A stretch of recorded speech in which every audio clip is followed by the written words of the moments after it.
Hello everyone, स्वागत है आपका हमारे यूट्यूब चैनल पीसीबी ट्रिक में। हम लोगों ने अपने लास्ट लेक्चर में देखा था about the introduction of genetics in which we have deal with the inheritance, variation, pre Mendelian, Mendelian and post Mendelian cases. आज के लेक्चर में हम लोग देखेंगे about the terminology of genetics. चलिए स्टार्ट करते हैं आज का lecture from the DNA. What is the means of DNA? DNA is a long polymer of nucleotide. DNA जो है एक लॉन्ग पॉलीमर ऑफ न्यूक्लियोटाइड से बना है। What is the means of nucleotide? Nucleotide is a component of sugar plus nitrogenous bases plus phosphoric acid. DNA molecules के ऊपर एक coding पाई जाती है और डीएनए का उतना टुकड़ा जहाँ पर वो किसी एक कैरेक्टर के लिए कोडेड होता है वो उतना पार्ट उसका जीन कहलाता है। ये है DNA, long polymer of DNA, और यहाँ पे किसी भी कैरेक्टर के लिए वो कोडेड है। जिस कैरेक्टर के लिए कोडेड है, let's take the example of eye colour. Eye colour एक कैरेक्टर है जिसके लिए ये जीन कोडेड है। What is the means of gene? तो अकॉर्डिंग टू मेंडल हम लोग बात करते हैं तो मेंडल ने कहा था कि कुछ तो है, कुछ ऐसे स्टेबल कैरेक्टर्स हैं जो पेरेंट्स से ऑफस्प्रिंग में पास हो रहे हैं। और मेंडल ने उस टाइम जो इनहेरिटेड कैरेक्टर है उसे बोला था factor. Why he called the factor? हमने अपने लास्ट लेक्चर में डिस्कस किया था कि at the time of Mendelian, उस टाइम पे जीन्स, डीएनए, क्रोमोसोम्स, एलील्स की डिस्कवरी नहीं हुई थी, यट उन्होंने उस चीज़ इनहेरिटेड कैरेक्टर्स को फैक्टर नेम दिया था। आगे जैसे जैसे डिस्कवरीज होती गई ये फैक्टर ना कह के जीन इसे बोला गया था। एक कैरेक्टर को एक जीन कंट्रोल करते हैं। What is the means of allele और एलीलोमॉर्फ? जैसे कि हम जानते हैं कि किसी भी एक कैरेक्टर को एक जीन कंट्रोल करते हैं, कुछ एक्सेप्शन को छोड़ के, लाइक प्लियोट्रॉपिक और पॉलीजीनिक इनहेरिटेंस को छोड़ के नॉर्मल केस में एक कैरेक्टर को एक ही जीन कंट्रोल करते हैं। पर किसी भी एक कैरेक्टर के कई सारे ट्रेट्स हो सकते हैं। इसका मतलब है एक ही जीन के कई सारे अल्टरनेटिव फॉर्म्स हो सकते हैं, और उसके जितने भी अल्टरनेटिव फॉर्म्स होते हैं किसी एक जीन के, वो उसके एलील्स या तो एलीलोमॉर्फ्स कहलाते हैं। Let take the example the character. हम लोग जब किसी कैरेक्टर के बारे में बात करते हैं मतलब उसके गुण, उसके पास कौन सा गुण है, और what is the means of trait और एलील, वह गुण कौन सा है। जैसे कि हम लोग जीन या तो कैरेक्टर के बारे में बात करते हैं by taking the example I can जैसे कि हम लोग देखते हैं आई colour. Eye colour is a character, but हम लोग उसके ट्रेट या एलील्स की बात करते हैं तो कौन सा कलर है, उसकी आंखों का कलर ब्लैक है, ब्राउन है या नीला है। The colour of eye is known as trait or the allele, and the character that denotes it that is known as character or gene. Let's take the another example, height. Height is a character or a gene, पर उसकी height क्या है? It is a trait. उसकी height either tall है या dwarf है। It is representing the alleles or trait.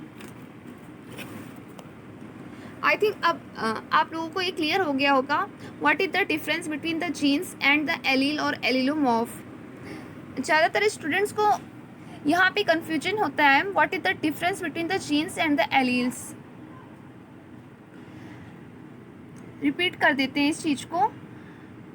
Gene is a character जो किसी भी ह्यूमन बींग्स में किसी भी कैरेक्टर्स को रिप्रेजेंट करता है, जैसे कि उसके हेयर कलर को रिप्रेजेंट करना, उसके बॉडी कलर को रिप्रेजेंट करना, उसका ईयर के लोब्स जॉइंट है या फ्री हैं उसको रिप्रेजेंट करना, उसकी नोज की टिप थिन है या थिक है, इसको रिप्रेजेंट करना। फ्लावर का कलर क्या है, इसको रिप्रेजेंट करना। It is all about the characters. And when we talk about the traits, तो उसकी हाइट क्या है, it is representing the alleles. उसकी फ्लावर का कलर क्या है, वायलेट और white, it is representing the alleles. उसके जो कान का लोब है वो फ्री है या जॉइंट है, इट इज एलील्स। उसकी बॉडी कलर ब्लैक है या वाइट है, it is representing the traits और एलील्स। तो मीन्स किसी भी कैरेक्टर को रिप्रेजेंट करना वो कहलाता है उसके जीन द्वारा, पर वो जीन उसके अल्टरनेटिव फॉर्म्स एलील्स के फॉर्म में रिप्रेजेंटेड होते हैं। कैरेक्टर तो उसका एक ही होता है। हम लोग अगर आई कलर के बारे में बात कर रहे हैं तो वो एक ही होंगे, चाहे किसी का आँखों का कलर ब्लैक हो, ब्राउन हो या ब्लू हो, वो रहेगा आँखों का कलर ही। पर ये कौन सा कलर है ये इसका डिटरमाइन करता है कि उसका एलील्स क्या है।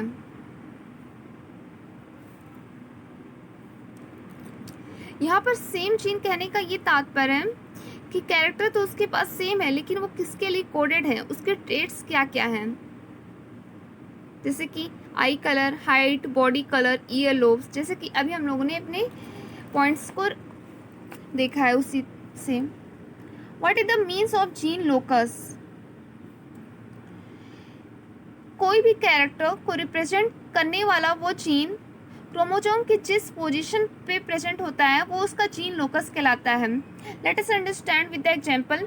ये हमारी long polymers of the DNA हैं और यहाँ पे कोई भी कैरेक्टर को रिप्रेजेंट करने वाला कोई भी जीन डीएनए तो क्रोमोसोम के जिस पोजीशन को ऑक्यूपाई करता है वो उसका कहलाता है लोकस या लोशाई। यहाँ पे आई कलर को रिप्रेजेंट करने वाला जीन इस डीएनए या क्रोमोसोम सेगमेंट्स के इस पोजीशन पे ऑक्यूपाई कर रहा है, तो ये इसका कहलाएगा आई कलर वाला लोकस।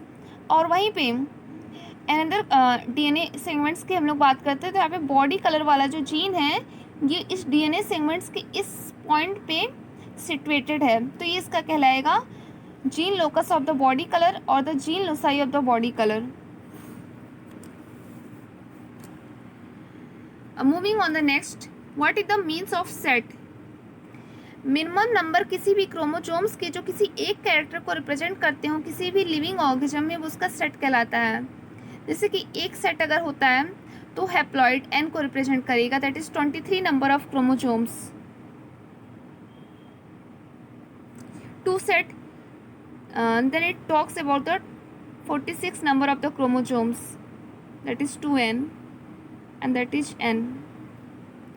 जब हम लोग किसी डिप्लॉयड नंबर ऑफ सेट से ज़्यादा के बारे में बात करते हैं, मोर देन डिप्लॉयड सेट्स के बारे में बात करते हैं, तो वो कंडीशन पॉलीप्लॉयड कंडीशन कहलाती है।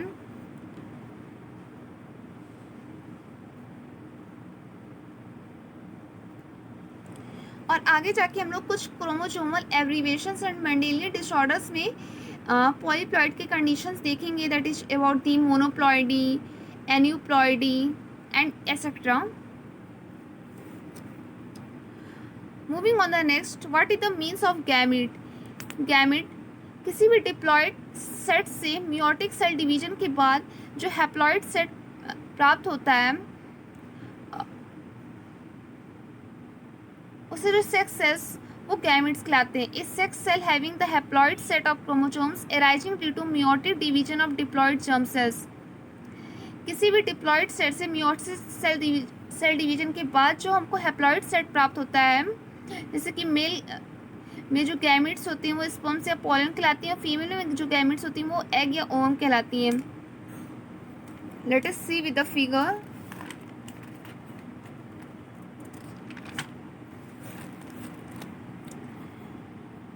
What is the means of gamete? कोई भी डिप्लॉइड सेट है, यहाँ पे 2n कंडीशन है, 2n condition through meiotic cell division. Meiotic cell division another name that is reductional division. तो मियोटिक डिवीजन के बाद ये 2n जो सेट है 46 नंबर ऑफ क्रोमोसोम्स चेंज हो जाएंगे 23 number of chromosomes, that is the n। तो ये जो n सेट्स हैं फर्दर यहाँ पे पहले ये सोमेटिक सेल डिप्लॉयड सेल को रिप्रेजेंट करते हैं, यहाँ पे जो एन में आ जाते हैं तो ये हमारे रिप्रोडक्टिव सेल को डिटरमाइन करते हैं। और ये रिप्रोडक्टिव सेल गैमीट्स जो होती हैं मेल से और फर्दर फीमेल से मिल के फ्यूजन करके फर्दर फर्टिलाइजेशन प्रोसेस प्रोसीड्स करती हैं। तो यहाँ पे ये हमारा गैमीट है, गैमेटिक सेल है जो एन को रिप्रेजेंट करता है, दैट इज हैप्लॉइडी को रिप्रेजेंट करता है। यहीं पे जो मेल गैमिट्स होती हैं उनको हम लोग बोलते हैं स्पर्म या तो pollen,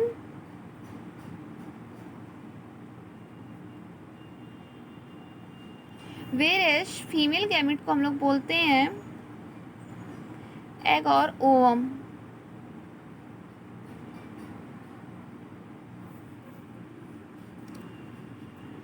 moving on the next, हम लोग यहाँ पे डिस्कस करते हैं about the monohybrid cross and dihybrid cross.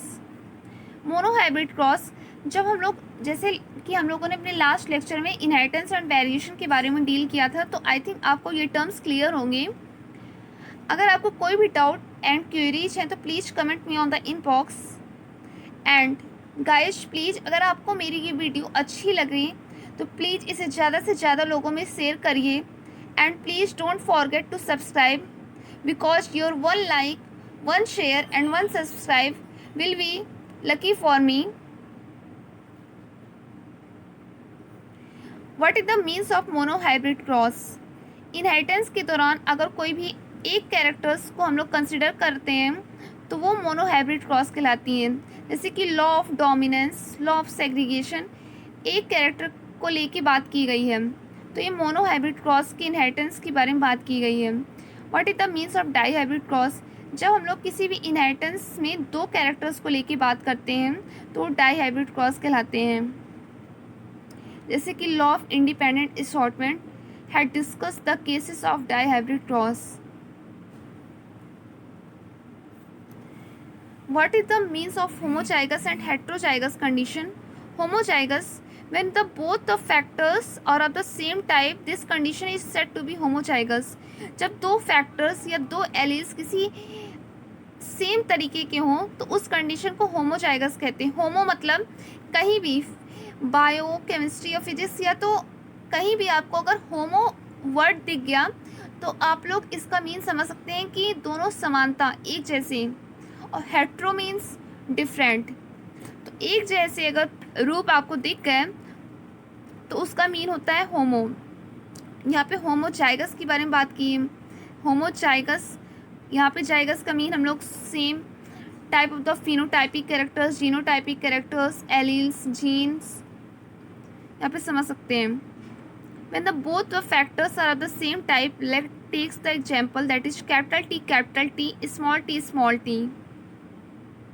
Capital T represents the tall condition, whereas the small t represents the dark condition. यहाँ पे दोनों फैक्टर्स हमको देखने को मिल रहे हैं कि दोनों ही एक जैसे हैं, दैट इज कैपिटल टी और कैपिटल टी। अगर यहाँ पे कैपिटल टी स्मॉल टी कर दिया जाए तो ये कंडीशन हो जाएगी हेटेरोजाइगस की, पर यहाँ पे दोनों सेम है इसलिए ये होमोजाइगस कंडीशन को प्रूव करती है। What is the means of heterozygous? जब दोनों फैक्टर्स आपस में एक कैरेक्टर को रिप्रेजेंट करते हो पर वो अलग अलग तरीके की एलील्स को प्रोसेस करते हो, ऐसी कंडीशन कहलाएगी हेटेरोजाइगस।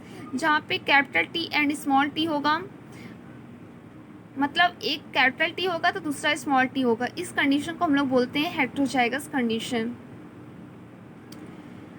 आज के लेक्चर में इतना ही, मिलते हैं नेक्स्ट लेक्चर में।